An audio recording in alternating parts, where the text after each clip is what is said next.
Assalamualaikum warahmatullahi wabarakatuh. Saya Panji Madrid dari kelas B24. Di sini saya akan mempresentasikan untuk tugas evaluasi akhir semester mata kuliah pengantar manajemen. Di sini saya diberi 2 soal, yaitu diberi 2 studi kasus. Yang pertama yaitu adalah startup yang berkembang pesat. Sebuah startup teknologi yang baru didirikan mengalami pertumbuhan yang sangat cepat dalam waktu singkat. Jumlah karyawan meningkat pesat dan struktur organisasi yang awalnya sederhana menjadi kompleks. Tim-tim baru dibentuk untuk menangani berbagai proyek, namun seringkali terjadi miskomunikasi dan tumpang tindih tugas. Pertanyaannya adalah, yang pertama adalah identifikasilah masalah utamanya. Yang kedua, saran dan solusi apa yang dapat diberikan untuk mengatasi masalah tersebut. Yang ketiga adalah bagaimana startup ini mempertahankan budaya kerja yang positif seiring berjalannya kolaboratif dan dengan pertumbuhannya. Baik, yang pertama kita identifikasi masalahnya dulu. Berikut setelah diidentifikasi ada 3 poin. Yang pertama adalah terjadinya miskomunikasi, di mana pertumbuhan cepat membuat informasi sering tidak tersampaikan dengan jelas, menyebabkan kebingungan terkait tanggung jawab dan tujuan. Yang kedua, akan adanya timpang tindih tugas, kurangnya kejelasan peran dalam pembentukan tim baru mengakibatkan beberapa tugas dikerjakan lebih dari sekali, yang mengakibatkan nantinya membuang waktu dan sumber daya, artinya akan capai 2 kali begitu. Yang ketiga adalah struktur organisasi yang tidak efisien. Perubahan menuju struktur yang lebih kompleks menciptakan kebingungan hierarki dan lambatnya pengambilan keputusan.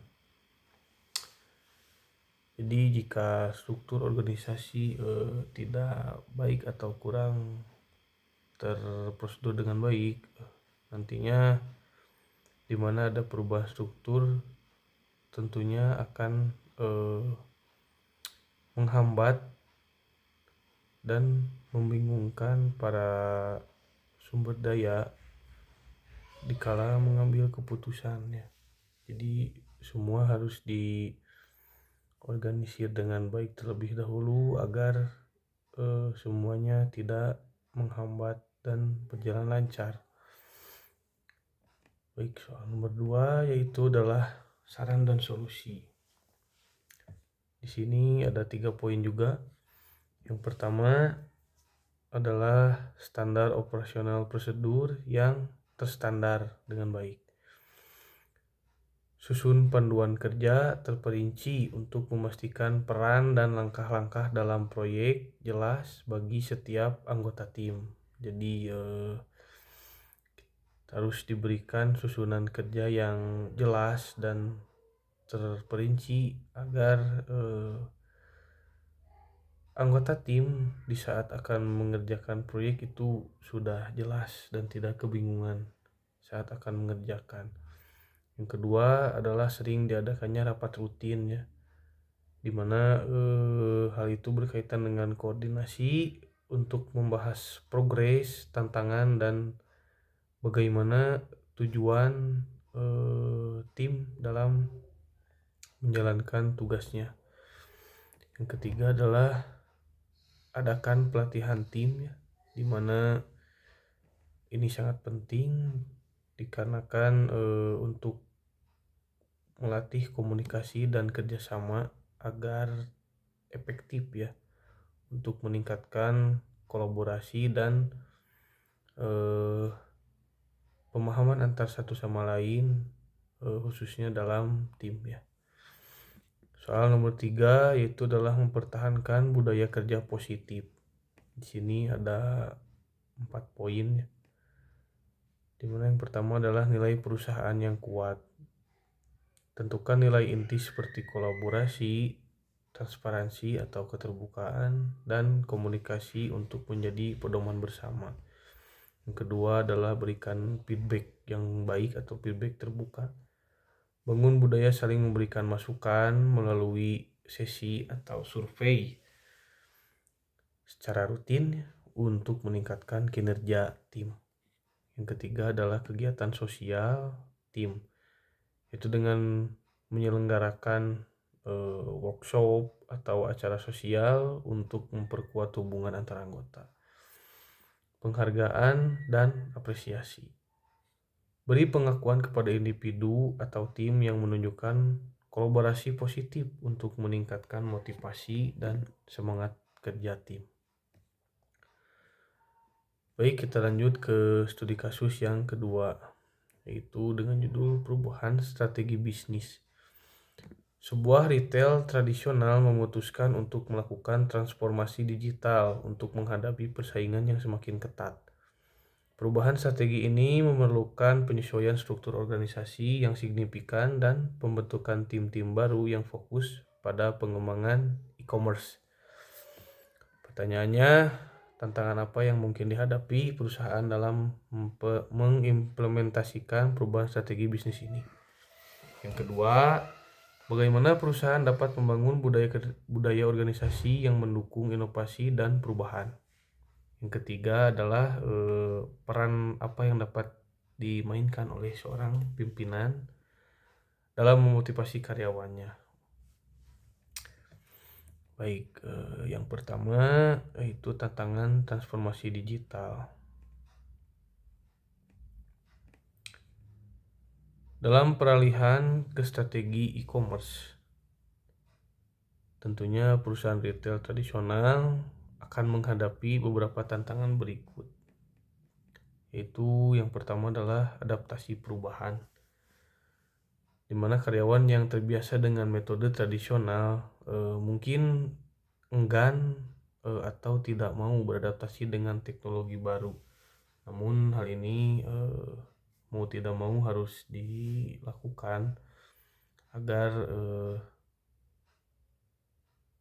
tidak tertinggal dan perusahaan bisa maju, bisa bersaing dengan perusahaan yang lain.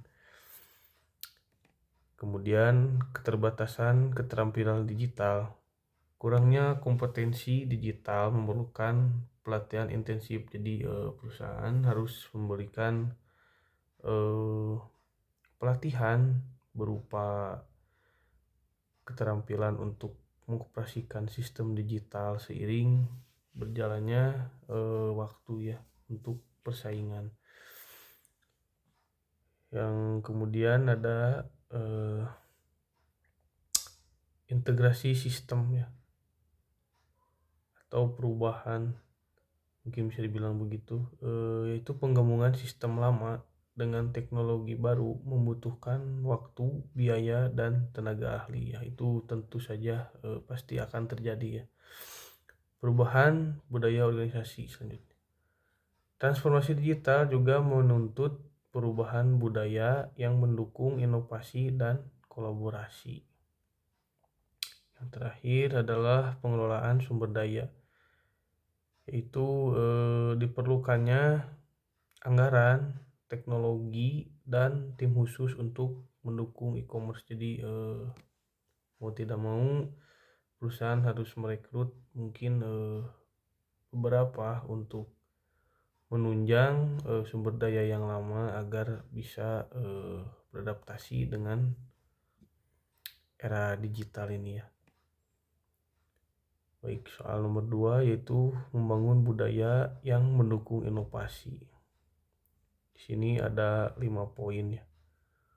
Yang pertama, mendorong komunikasi terbuka dengan cara memberi fasilitas berupa forum diskusi atau platform ide untuk berbagi masukan atau saling bertukar ide atau pikiran. Kemudian memberi ruang eksperimen, yaitu dengan cara biarkan tim mencoba ide baru tanpa takut gagal. Jadi jangan diberi tekanan dan beri mereka kebebasan gitu, agar mereka bisa belajar dan beradaptasi. Kemudian menghargai kreativitas. Berikan kepada karyawan itu apresiasi atau penghargaan yang berinovasi atau mengemukakan pendapat. Kemudian ada pelatihan digital. Sediakan pelatihan untuk meningkatkan keterampilan karyawan. Itu sudah menjadi tugas perusahaan ya. Kemudian yang terakhir, yang kelima adalah membangun tim yang beragam. Gabungkan individu dari berbagai latar belakang untuk menghasilkan ide-ide baru gitu, yang lebih segar intinya. Jadi kita di sini samaratakan dulu gitu dengan berbagai latar belakang individu agar mereka bisa saling berkolaborasi terlebih dahulu gitu, mendapatkan chemistry-nya dan kemudian bisa menjalankan tugasnya gitu. Seiring berjalannya waktu mereka akan beradaptasi gitu. Kemudian soal nomor 3 adalah peran pimpinan atau pemimpin untuk atau dalam memotivasi karyawan. Ada 5 poin ya. Yang pertama tentunya harus menjadi contoh atau teladan yang baik bagi karyawan-karyawannya. Itu dengan ya menunjukkan komitmen terhadap perubahan melalui tindakan nyata. Jadi sebagai pimpinan kita jangan memberitahu hal A misalkan, tetapi kita sendiri melanggar hal itu gitu. Jadi berikanlah contoh yang benar gitu melalui tindakan yang nyata gitu.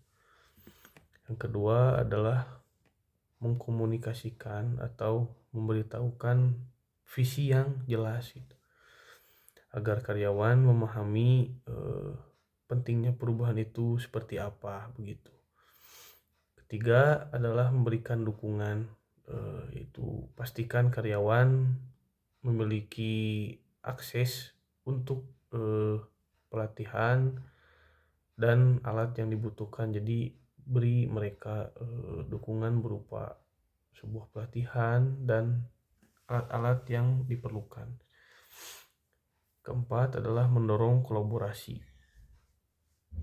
Fasilitasi kerjasama antar tim untuk memperkuat keterlibatan. Jadi di mana ada beberapa tim, mereka itu harus difasilitasi gitu untuk kolaborasi atau kerjasama gitu, agar mereka saling terlibat dan bisa mendapatkan chemistry yang kuat.